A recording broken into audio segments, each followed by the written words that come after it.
আরে রান কি হয়েছে লোকটার কি হয়েছে এই দুপুরে গেল কি হয়েছে ভাই কি হয়েছে কি সামনে কি হয়েছে সত্য গ্রাম সাপে কামড় দিয়েছে সাপে আরে সাপে কামড় দিছে কান লাগেনি আমি স্পষ্ট দেখতে পাচ্ছি। কি অবস্থা মুকেশ ভাই ভালো নি ওইবো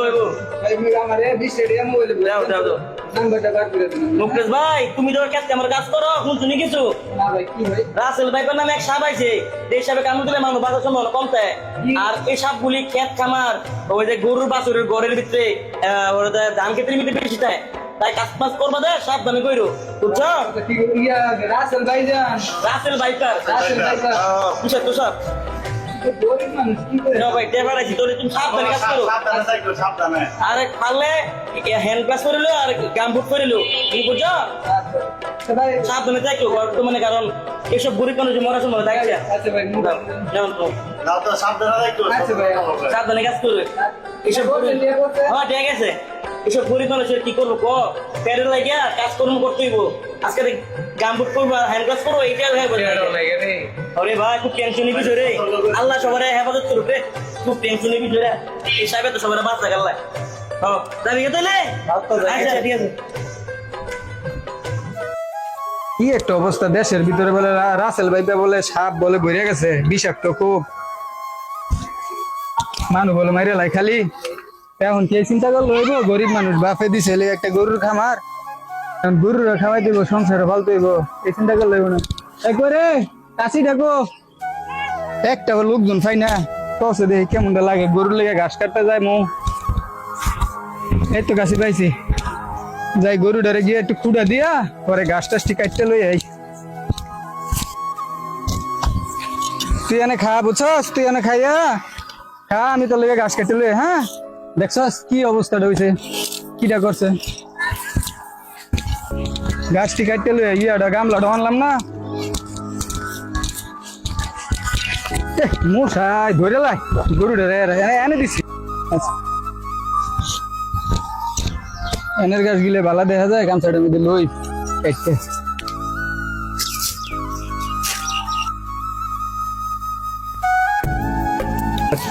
আরে রান কি হয়েছে লোকটার কি হয়েছে এই দুপুরে গেল এত ভালো মানুষ দেখলাম ঘাস কাটতেছে কি হইলো এত তাড়াতাড়ি ভরে গেল কি হয়েছে ভাই কি হয়েছে কি সামনে কি হয়েছে কি কর একটা ধরি লোক বাইন্দা লই এটা তো কোনা তো এত সত্য গ্রাম তৈব তাহলে সামনে বিশ সারা ষোলো যাবো গা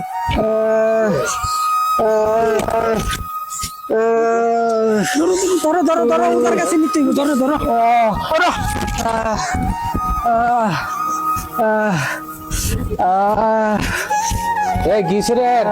সাপে কামড় দিয়েছে আমি দেখছি অনেক মাত্রায় ঘাস কাটে এই হ্যাঁ মনে হয় রাসেল ভাইপারে সাপে কামড় দিছে বুঝছো খবর আচ্ছা আমরা ওজারা ফোন দেন বাঞ্চনি বানছি অবস্থা খারাপ ফোন দেন ওজারে ফোন দিতে নাম্বারটা আছে আমার কাছে। হ্যালো হ্যাঁ সাদেক বাবু ইয়া শোনো এই তিনতলা বিল্ডিং এর না আয়ো ও ইয়ার এই সাদ্দাম রে সাপে কামড় দিছে তাড়াতাড়ি আয়ো 2 মিনিটের মধ্যে আয়ো আচ্ছা তাড়াতাড়ি আয়ো কি কাম রইলো বাসা দি আরে সাপে কামড় দিছে কোথায় সেই রোগী দেখি সেই রোগীকে কোথায় কামড় দিয়েছে কান লাগেনি আমি স্পষ্ট দেখতে পাচ্ছি কান লাগেনি কামড় দিয়েছে সমস্যা নাই আমি সকল সাপের সাপুরে যে কোনো সাপ কামড় দিলে আমি সব বিষ মিনিমিশে দূর করে দেই চিন্তা করবেন না আপনারা কেউ আপনারা আমার কেরামতি দেখেন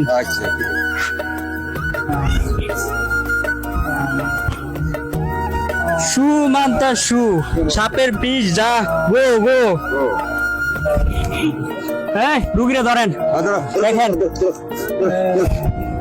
ভালো করে চিকিৎসা করো ধরেন ওকে তোলেন ভালো করে বাতিজা গরুটারে বাঁধ দে যা কোজার ওষুধ খাই একটু ভালো লাগতেছে কিন্তু চেয়ারম্যান সাহেবের এনে যাওয়া লাগবো মাথাটাও চক্কর দিতেছে কেমনে যাই?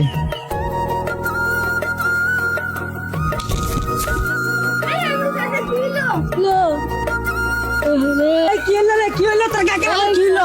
সকাল আমার তো জানা হয়েছে। দেখি দেখি ওই দেখি দেখি দেখি দেখি এই লোকটা যখন মারা গেছে লাগে, হ্যাঁ এই লোকটা কি আছে মারা তোমার? গেছে? এই কি ছিল, কি আছে তোমরা? সকালবেলা ঘাস কাটতে গেছিল, আমার সাপে কামড় দিয়েছিল, পরে ওদের কাছে নিছি, ওজায় যারা মেরে আরে সুস্থ ছিল। তোমরা ওজার কাছে নিছো কেন? কত বাংলাদেশে এমবিবিএস ডাক্তার ওর কাছে এখন নিতা, তোমরা ওজার কাছে নিলা কেন এখন? ওজায় নাকি অনেক ভালো চিকিৎসা করে, এর লেগে ওজার কাছে নিছি। আরে নিল লোকটা তোমরা তোমাকে অবহেলা করো না। তুমি কি সমাজ? তোমার সমাজের লোক কিন্তু মান্য ভালো মান্য কোনো লোক নাই, তো এই সমাজের লোক দিয়া এরকম না, তোমার নিজেরা লয়ে যেতা। এই যে ভালোটা নিরটা লোকে যে তোমরা এই ভুলের কারণে শেষ করে দিলা। তো ভুলের কারণে কি একটা বহু আমার সব ত্যাগ করে বেলায় দিনের তা চলে গেল। তোমরা আসছে অনেক, কি করবো তোমরা করো এখন। এই বুঝা বুঝা। সালাম আলাইকুম সম্মানিত ভিউয়ার্স, আশা করি আপনারা সবাই ভালো আছেন। আলহামদুলিল্লাহ, আল্লাহর রহমতে আমিও ভালো আছি।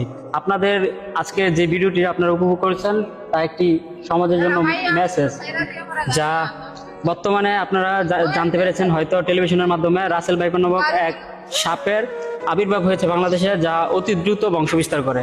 আর এই বংশবিস্তারের করার কারণে ছড়িয়ে ছিটিয়ে গেছে সারা বাংলাদেশের আনাচে কানাচে। তাই আমাদেরকে রাসেল ভাইপার সাপ থেকে সবসময় সাবধান থাকতে হবে আর সচেতন থাকতে হবে। সবাইকে এর বিষের যে ক্রিয়া তা সম্পর্কে অবগত করতে হবে। তা পরবর্তীতে আমাদের মুরব্বী যারা আছে তারা কিছু বলুক এই বিষয়ে। বলেন কিছু। রাসেল ভাইপার যে সাপটার আবির্ভাব হচ্ছে, মানুষের ঘরের আনাচে কানাচে বাইরে, যারা ঘরের বাইরে যে ধরনের আবর্জনা থাকে, ঝোপঝাড় থাকে, এগুলির মধ্যে লুকায় থাকে। এই জন্য এগুলি সবাই পরিষ্কার করে রাখবেন। বাড়ির আশপাশে আঙ্গিনাগুলি যাতে পরিষ্কার থাকে, তাইলে আর এই সাপের আবির্ভাব হবে না, এই বাড়ির আশেপাশে আসবে না। বেশি ঝোপঝাড় দেখেই বাড়ির আশেপাশে আসে। একটা বিষয় যে আমাদের কিন্তু এখানে যে সবচেয়ে বড় ভুল যে মেসেজটা আমরা দিতে চাচ্ছি সেটা হচ্ছে কি, আমাদেরকে সাপে কাটলে আমরা দৌড়ে ওজার শরণাপন্ন হই। আসলে আমরা এটা ভুল সিদ্ধান্ত নেই। আমাদের উচিত সকলের যে আমরা ওজার শরণাপন্ন না হয়ে আমরা আমাদের পার্শ্ববর্তী যে জেলা হসপিটালগুলো আছে, আমরা এই হসপিটালে যাই, ডাক্তারের শরণাপন্ন হই। আশা করি যে ওনারা সুষ্ঠু এবং সুন্দর একটা ট্রিটমেন্ট দিতে পারবে। এই চিকিৎসা 100% নিরাপদ। ঠিক আছে, আমরা কোনো ওজার কাছে না যাই, আমরা ডাক্তারের শরণাপন্ন হই। মুরব্বী কিছু বলেন। এখন বাইরে যে কথাবাদী বলছে সাবেক তরুণের কথাটা কারেক্ট। সবাই আমরা বাড়ির আশেপাশে যারা আছে, যাই আবর্জনা আছে, আমরা সবাই খেয়াল রাখি, সবাই একটু সাবধানে চলাফেরা করি।